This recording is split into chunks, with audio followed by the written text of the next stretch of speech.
মুস্তাফিজুরকে KKR squad থেকে সরানোর নির্দেশ। বাংলাদেশি প্লেয়ার মুস্তাফিজুরকে কেকেআরের স্কোয়াড থেকে সরানোর নির্দেশ। রিপাবলিকের লাগাতার খবরের জের কেকেআর কর্তৃপক্ষকে নির্দেশ বিসিসিআই এর। কেকেআরকে মুস্তাফিজুরের বিকল্প বাঁচতে বলা হয়েছে। আরও বিস্তারিত জানবো, ডেপুটি এক্সিকিউটিভ এডিটর স্বর্ণালী সরকার রয়েছেন ফোনে। স্বর্ণালী, নিঃসন্দেহে আমরা লাগাতার রিপাবলিক নেটওয়ার্ক লাগাতার এই ক্যাম্পেইন করেছিল, কারণ বাংলাদেশ সাম্প্রতিক যে অবস্থা, দীপু দাসের হত্যার পর থেকে ভয়ঙ্কর রকম ভাবে গোটা দেশ জুড়ে শুরু হয়ে গিয়েছিল এই একটা প্রোটেস্ট। এবং সেই জায়গা থেকে দাঁড়িয়ে শাহরুখ খান, যিনি কিনা এক সময়তে পশ্চিমবঙ্গের ব্র্যান্ড অ্যাম্বাসেডার ছিলেন, তৃণমূল কংগ্রেস থেকে ব্র্যান্ড অ্যাম্বাসেডার করেছিল, তার সেন্টিমেন্ট দেখে হতবাক হয়ে গেছিল গোটা দেশ।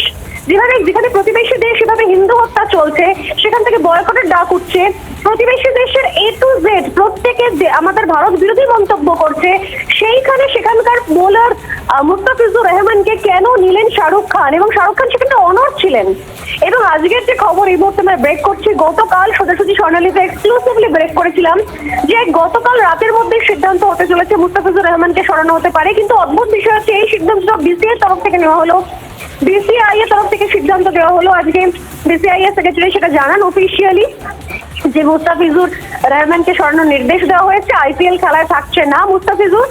কিন্তু প্রশ্ন হচ্ছে, এখনো পর্যন্ত শাহরুখ খান, যিনি কিনা একের পর এক দেশভক্তি নিয়ে সিনেমা করে গেছেন, গোটা দেশে তার ফ্যান ফলোয়ার্স, এমনকি পশ্চিমবঙ্গ হিন্দু বাঙালির সেন্টিমেন্টও তার জানার কথা, তারপর তিনি কিভাবে শেষ মুহূর্ত পর্যন্ত অনড় ছিলেন?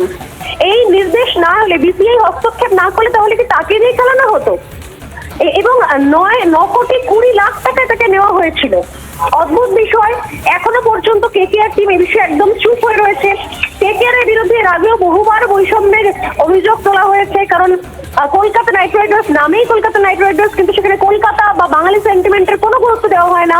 যেখানে গোটা কলকাতা ফুসছে, যেখানে গোটা কলকাতায় বাংলাদেশ হাইকমিশনের বিরুদ্ধে আমরা সেই ছবিও করেছি, ভিডিওও দেখিয়েছিলাম, আমরা লাইভ ছিলাম সেইখানে, সেই ছবি আমরা দেখিয়েছি। তারপরও কি করে শাহরুখ খানকে গোটা দেশ জুড়ে বিভিন্ন জায়গা থেকে তার ফ্যান ফলোয়ার্স বলার পরে তিনি কি করে অনার মনোভাবে ছিলেন, এটাই সব থেকে বড় প্রশ্ন। এখান থেকে তার আরো বেশি মানসিকতা প্রকাশ পায় কোথাও, যে তিনি আসলে এগুলোকে গুরুত্ব দিতে নারাজ।